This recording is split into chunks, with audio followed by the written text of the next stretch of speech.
This is Lee on satellite, and there's a pretty distinct eye, but that eye is large. I mean, it's about 40 miles across. It's pretty big. So that's just the eye. Of course, the hurricane is much bigger, and it is on a northwest track, has a winds of 115 miles an hour sustained. It will weaken down either between a 2 and a 1 as it passes a category 2 or 1 as it passes well west of Bermuda. They'll still have some tropical storm force winds though from this system, and possibly some surge as well. Now it moves north some more, kind of meanders north. Now it might be either a hurricane, a hybrid, or possibly a nor'easter type storm as it moves up into the Gulf of Maine.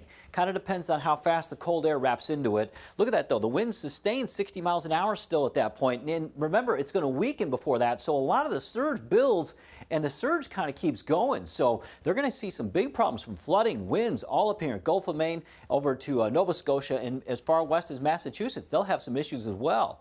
The latest models are in pretty good agreement on the track. There's still some spread in here, but it may get a little closer to Boston, but I think right now it's aiming for either western Nova Scotia or eastern Maine. And in the short term, these are the winds. This tropical storm force, hurricane force. It does look like Bermuda will be well into that tropical storm force field, but there's the hurricane force winds. And notice we're not anywhere close to that, but we will have some gusts as it interacts with an area of high pressure to the northwest. So we'll have some gusty winds on Friday, maybe a few gusts to about 35 miles an hour near the shore, but that's not too bad.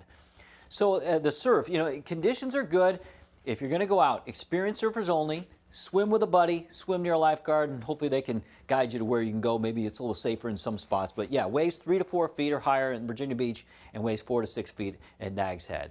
We do have that threat for rip currents, though. For as far as swimmers go, it's a no-go.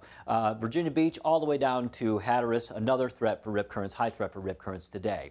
Now, other than that, we've got some cooler air moving in. We've got a little coolness today. We'll be in the low 80s, but it's still a little humid. It's tomorrow when you really notice it. We'll be in the upper 70s and drier. And we'll be in the probably mid 70s going into Friday and dry, and it'll be breezy too. It'll feel really cool on Friday compared to what we've had.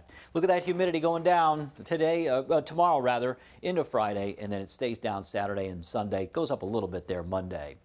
We had a couple showers earlier. Those are moving out. There's one shower over towards Bertie County right now, moving in from the west. But these are wrapping up, and we're just about done with it and looking pretty good. We had a stray shower on Chincoteague earlier. That's gone. So the rain that we had just a little while ago, that's moving out. Could see a couple sprinkles or showers left over this morning through noon.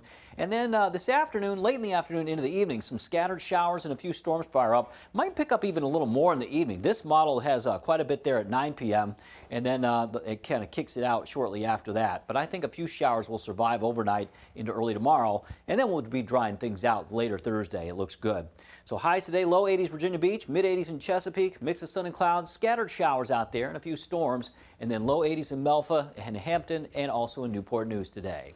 But tomorrow, upper 70s, mid 70s Friday, much cooler and drier. Thursday, Friday, Saturday looks great, and Sunday still dry, but maybe an isolated shower. That's the forecast. Now